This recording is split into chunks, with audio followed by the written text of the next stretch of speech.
Welcome to the distinguished lecture series of the Indian Mathematics Consortium. The aim here is to host virtual colloquia by some of the best researchers and expositors around the world. The speakers are carefully chosen by the scientific committee from among mathematicians who are not only distinguished researchers, but are also known for the quality of their exposition. The principal aim here is to make the talks as widely accessible as possible, especially to PhD students. With this in view, the format of most of the talks will be in two stages. First, there will be a pre-recorded talk by the speaker, which will be posted online. Interested audience can then view this at their leisure and communicate questions, if any, to the organizers. The second stage will be a live interactive session between the speaker and interested participants, and that will be held about 2 weeks after posting the online talk. The approximate duration of the talk will be about 45 minutes, and that of the interactive session will be about half an hour. The distinguished lecture series is co-hosted by IIT Bombay and ICTS Bangalore. Welcome. It is a pleasure to introduce today's speaker in the Mathematics Consortium of India Distinguished Lecture Series.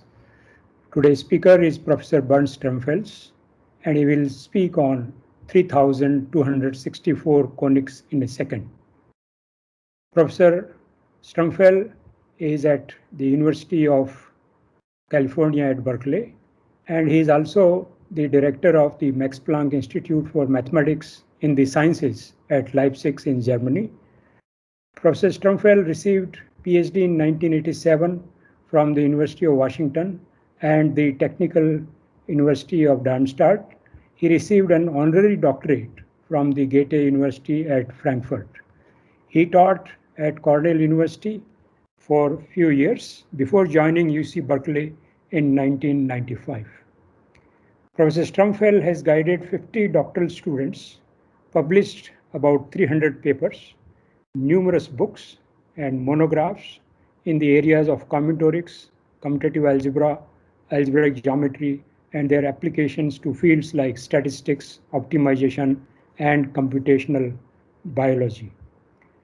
Professor Sturmfels is not only known for his deep research in many areas of mathematics, but is also known as an excellent expositor. He has, to his credit, a large number of textbooks and research monographs devoted to invariant theory, polynomial equations, tropical algebraic geometry, matroid theory, and many more.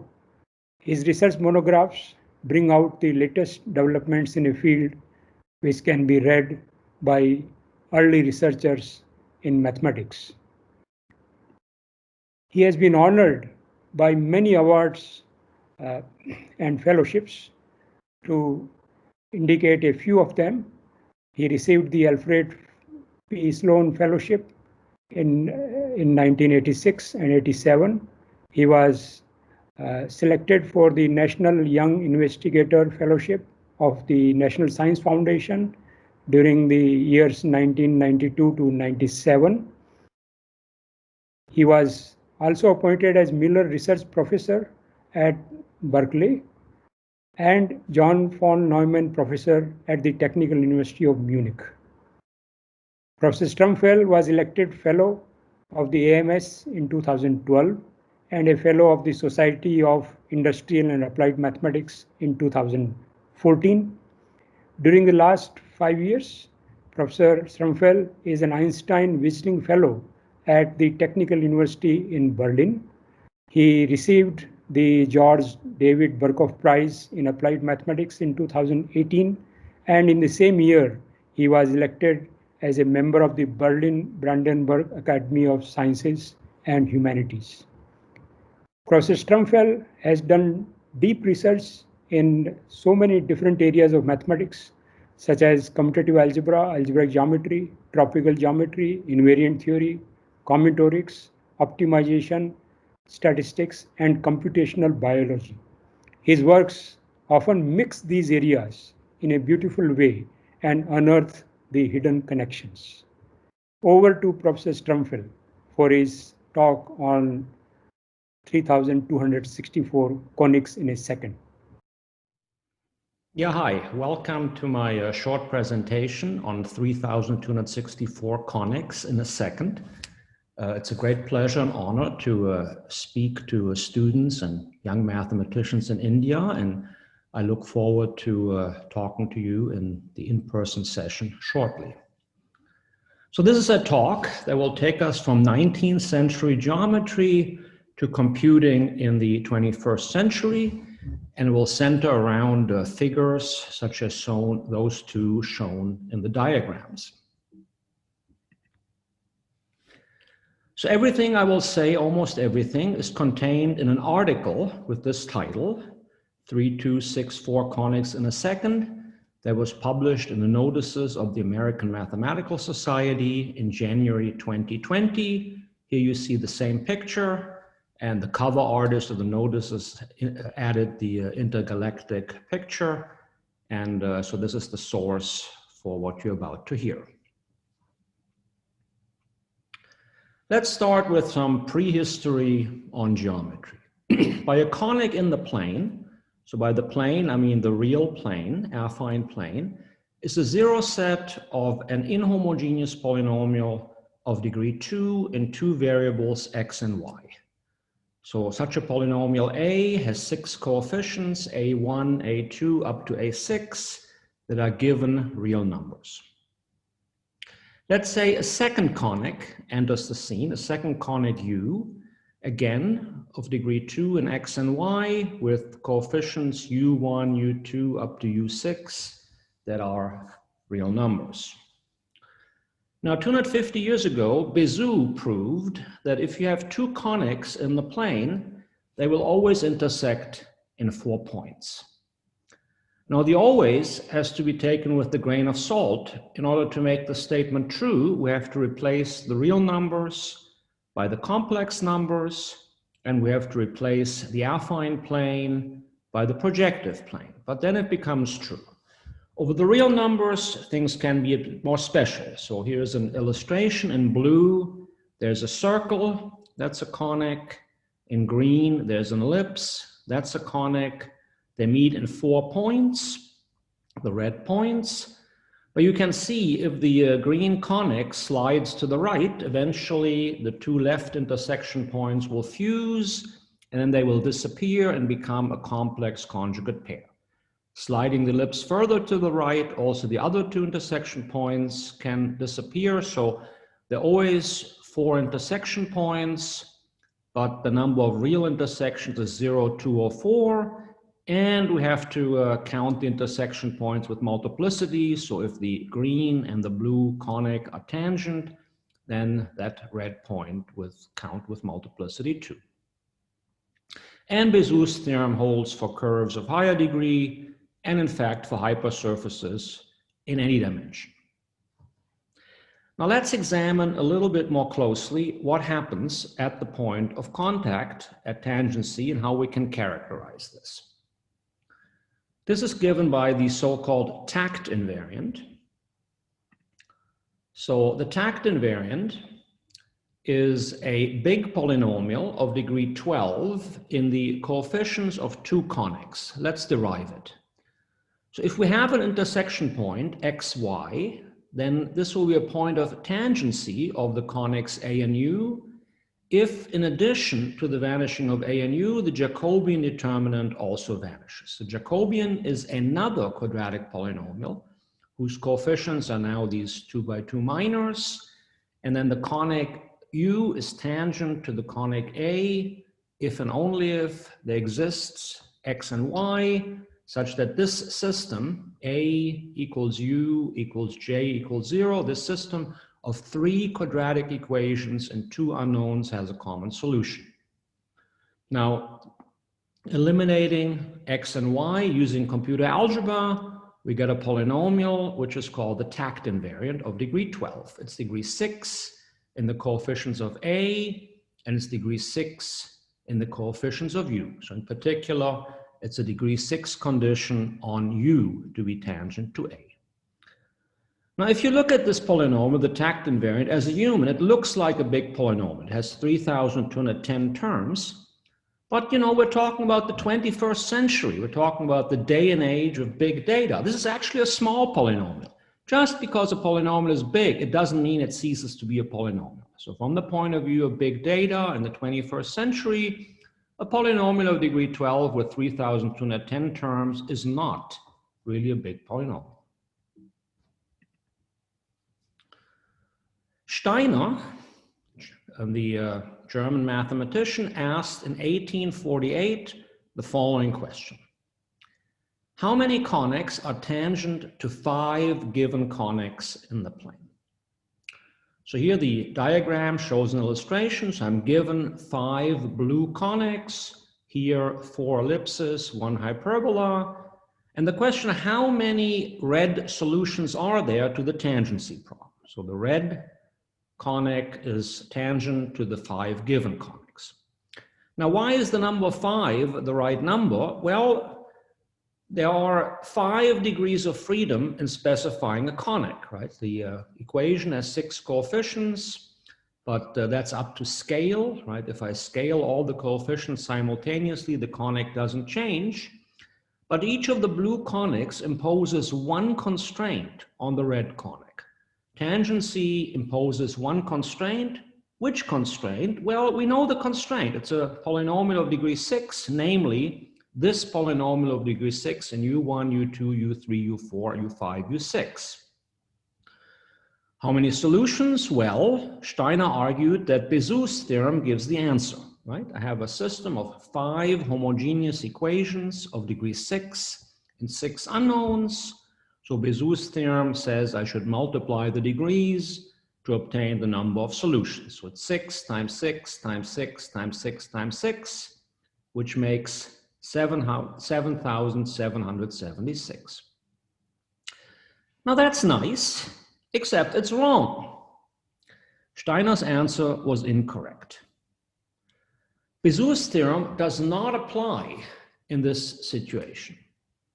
And the reason is that the 6 degree 6 equations are the 5 degree 6 equations are not generic. They do not satisfy the hypotheses of Bézout's theorem because there's a surface worth of extraneous solutions. There's a 2-dimensional family of extraneous solutions, namely all the double lines. A double line is a conic whose equation is the square of a linear polynomial. And if you work out the Jacobian, then you can see that a double line is tangent to any other conic. So there's always a 2-dimensional family of extraneous solutions. Now, how much should we subtract from 7776 to get the true count? Well, that was found shortly after by Chalet, and that's our number, 3,264. So this topic was further developed by Schubert, in particular in his famous book from 1879 on enumerative geometry that led to Hilbert's 15th problem in the year 1900, and to the development of enumerative algebraic geometry and intersection theory in the 20th century. Our number 3264 also appears prominently in the title of a recent textbook by David Eisenbart and Joe Harris on intersection theory. So in my discussion here, we're combining 2 perspectives, the perspectives of the 19th and 20th century that ask the enumerative questions. How many conics are tangent to 5 general given conics? Now, more recently, from an applied numerical point of view, we're asking a harder question. How do we compute all tangents, conics tangent to 5 given conics given by U? So the first question is, how many are there? The second question is, how can we, meaning U, compute them? Now, a word about numerical algebraic geometry. It's a subject that started about 40 years ago, and it's nowadays often seen as applied math. But then, you know, an important lesson for you as students is there's really no difference between the pure and applied math. Mathematics has a substantial unity, And so one of the fields now is numerical algebraic geometry. So it's concerned with numerical solutions to systems of polynomial equations. Now, an instance of Steiner's problem is given by 30 numbers organized as a 5 by 6 matrix, naming the coefficients of 5 given blue conics, capital A, B, C, D, and E. And the task is to find all the red conics that are tangent to the 5 given blue conics. Now you can do this. You can do this yourself. You and your younger sister and your younger brother can try this out on a web interface for solving instances of Steiner's problem. So there's the DIY, the do-it-yourself site at juliahomotopycontinuation.org. So if you go to this site, you can choose your own instance of 5 conics. The interface looks something like this. So you'll see 5 conics like this. You can click on new random conics, and then there's a little plus button that you have to click to fix the conics. So under the hood, behind this website, is a numerical algebraic geometry software called homotopycontinuation.jl that was written by Paul Breiding and Sascha Timmer in Berlin. And it uses the programming language Julia. So Julia is a modern programming language for numerical computation. It goes beyond MATLAB that was used before, and this is built on top of Julia. So once you fixed your 5 conics, you click Compute Tangent Conic. The program checks that none of your conics are empty. So for example, if you typed x squared plus y squared plus 1 equals 0, then the system will ask you to change that because there's no real solution. Then it runs about a second, and typically it comes back with the full number of complex solutions, 3,264, and an analysis of the real solution. So here 44 solutions are real, 6 are ellipses, 38 are hyperbolas. So I urge you to try this out. Now let's get real. The following question is quite natural. Can we find an instance of 5 blue conics over the real numbers such that all red solutions are actually real? An affirmative answer was proved and published by Ronger, Tonoli, and Wüst in 1997. So they gave an inconstructive proof that such an instance exists. Now, from a computational point of view, this raises the following problem. Can we find an explicit instance of conics in blue, capital A, B, C, D, E, such that all 3,264 complex solutions U are real? We succeeded in doing that. Here is our instance. So here is our 5 by 6 data matrix. So the entries, the coefficients of the conics are these nice rational numbers. We normalized it so that the constant term is equal to 1 in each case. And I claim, and will in fact prove in a second, that all complex solutions are real for this instance. Now, how was this found? Well, this was found using the so-called pentagon construction. So what you do is you start with a convex pentagon and you draw the 5 lines that make up the edges. Then you pick a point in the interior of each pentagon edge and you double the line and you move it off a little bit by rotation at that point. So now you have 5 pairs of chopsticks as indicated here. So these are 5 conics. Now you can work it out that for this degenerate situation with an appropriate notion of tangency, there are 3,264 real solutions, and then you perturb the coefficients in an appropriate way as indicated here in this diagram. So what happens is the tangency for the pair of chopsticks means that every red conic either passes through the intersection point or it is tangent to the given conic, to the given line.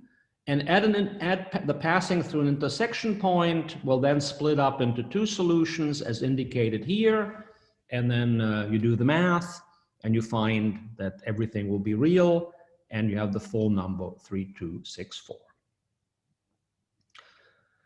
Now let's talk briefly about a modern derivation of this number. So if you take a graduate class in algebraic geometry, this slide would give you the proof how it's taught in such a class. What you do is you have to blow up the exceptional locus. The exceptional locus was the extraneous solutions, the double conics, and this replaces the 5-dimensional projective space of all conics by a new 5-dimensional manifold called the space of complete conics. The cohomology ring or Chow ring of this 5-dimensional manifold is generated by two special classes, P and L. P is the class of all conics passing through a fixed given point. L is the class of all conics tangent to a fixed given line. These two conditions are dual under the duality between points and lines in the plane. Now in the Chow ring, multiplication corresponds to intersection of geometric figures. And this can be used to count intersection points. So P to the 5th means you take the class P and self-intersect 5 times. So this counts the number of conics that pass through 5 given points. And the answer is 1. Dually, the number of conics that are tangent to 5 given lines is L to the 5th, which is also 1. P to the 4 times L is the number of conics passing through 4 points tangent to a given line. That's 2. Here's the dual statement. And finally, conics through 3 points tangent to 2 given lines. That's 4. So these are the basic relations that hold in this Chow ring. Now we are interested in the conics U that are tangent to a given blue conic A. So it turns out the class of this is 2L plus 2P. And my favorite way of seeing this is to simply look at the tact invariant, right? This is the equation, the tiny little equation that describes the conics U tangent to a given conic A. And by looking at the leading term, one can quite easily see that the class degree is 2L plus 2P. Well, now working out the number is really an application of the binomial theorem. So C to the 5th is this expression to the 5th power. So by the binomial theorem, it's 32 times this parenthesized sum. Then we substitute in these basic relations for the monomials of degree 5. We get 32 times 102, and that makes 3264. So this is how you would see the derivation of this number in a graduate class. But in a typical algebraic geometry graduate class, you would not learn how to find those solutions in a second. For that, you need numerical computation. And again, I urge you and your younger siblings to go to this website and try it out today. Let's talk a little bit about solving systems of equations numerically. A standard numerical method that you're familiar with from your calculus class and multivariable calculus class is called Newton's method. Newton's method is a method for numerically approximating one solution to one equation in one variable, or maybe n equations in n variables. If you're given such a system, I'm going to say a point is an approximate zero of our polynomial system if there is a nearby true zero to which the Newton iteration converges with quadratic speed. Now, the Newton iteration as a dynamical system is a very, very complicated gadget, and this is illustrated in this diagram. So here we have one equation in one variable of degree 3 and has 3 complex zeros, green, red, and blue. And this diagram shows the global dynamics of running the Newton iteration for my cubic polynomial in the complex plane. In green, we have all the points in the complex plane that will converge to the green root.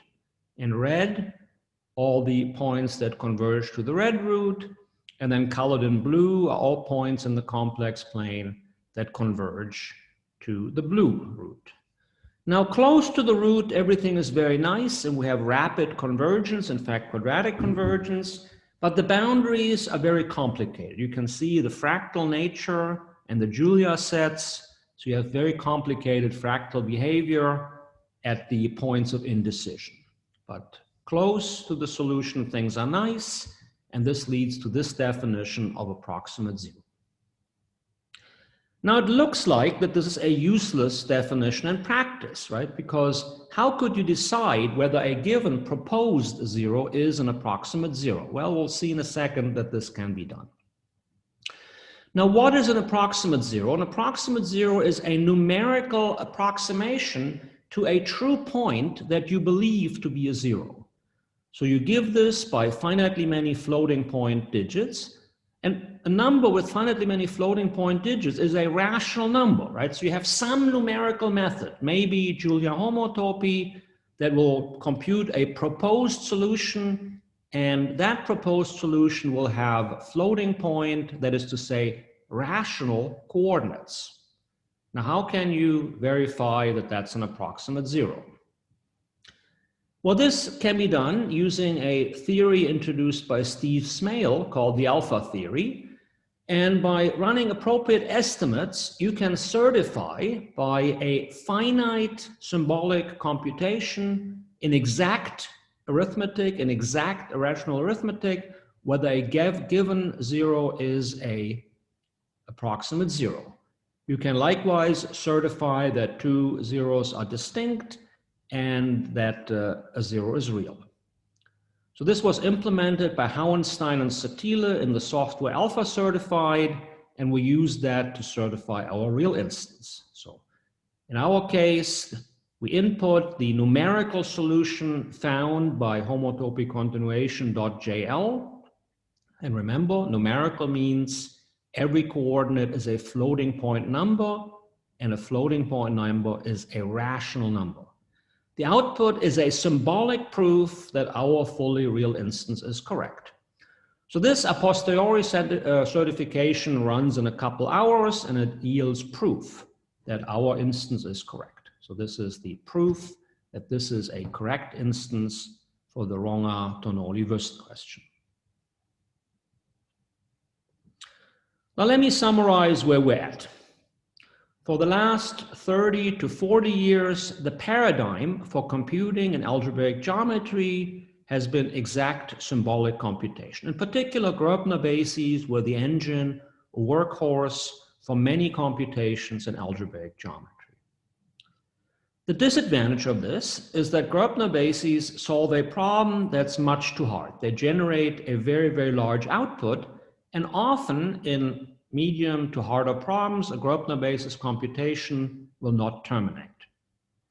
With today's numerical methods, we can go much further while retaining reliability and certified proofs. So algebraists in the past had been worried about numerical computation and floating point numbers and condition numbers, but with methods such as Smale's alpha theory and other a posteriori certification methods such as interval arithmetic, numerical methods can be as reliable as Gröbner bases, and the advantage is that you can compute larger instances. Now fast forward, what is the context? Well, the context is applied algebraic geometry. So the SIAM, the Society for Industrial and Applied Mathematics, now has a very active group in applied algebraic geometry. In 2017, we saw the launch of a new SIAM journal on applied algebra and geometry that's been quite successful. And the conferences, the biannual SIAM conferences on applied algebraic geometry have seen record participation. So I'd like to invite the young mathematicians in India to join the community, to think about algebraic geometry as connected to applied mathematics, and to connect it to cryptography, tensors, geometric modeling, topological data analysis, computer vision, robotics, and optimization. These are the 7 logo pictures of the journal.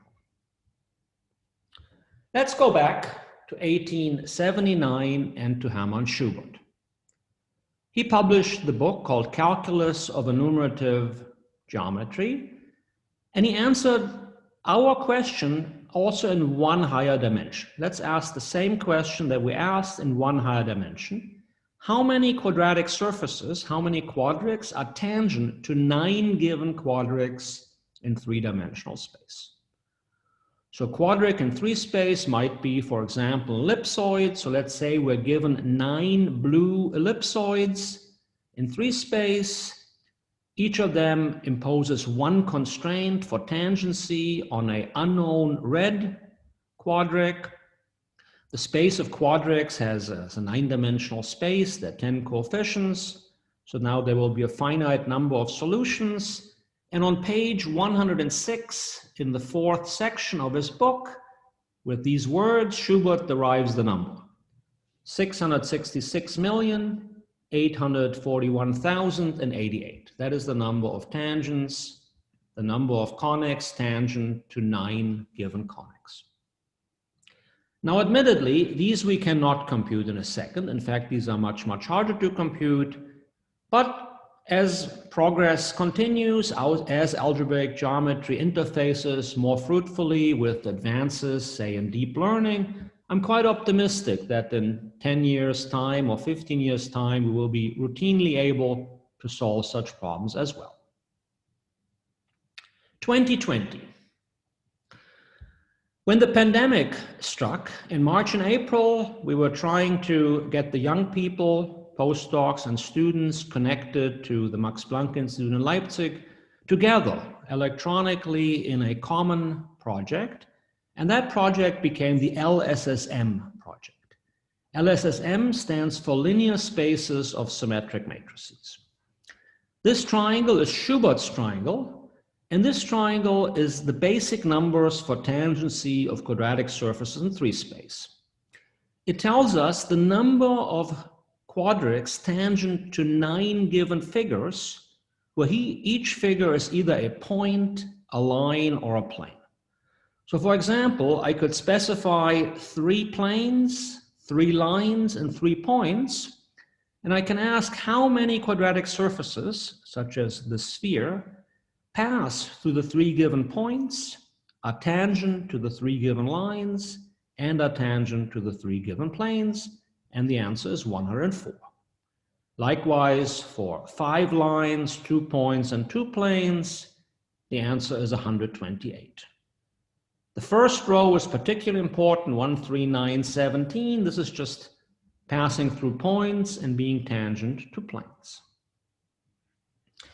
Now, linear spaces of symmetric matrices appear absolutely everywhere. They're important not just in algebraic geometry, but they're very important in optimization and also in statistics. In optimization, they describe spectrahedra, the feasible regions in semidefinite programming.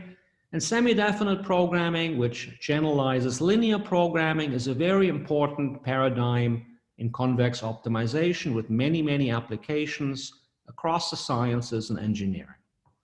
Statistics, of course, is well known, especially in India. And you can see that quadrics and conics play a big role, right? In Gaussian distributions, for example, here we have a clustering problem for a mixture of 3 Gaussians. It is all about approximating with conics. So how many quadrics in 3 space pass through 3 given points, are tangent to 3 given lines, and are tangent to 3 given planes? What's the answer?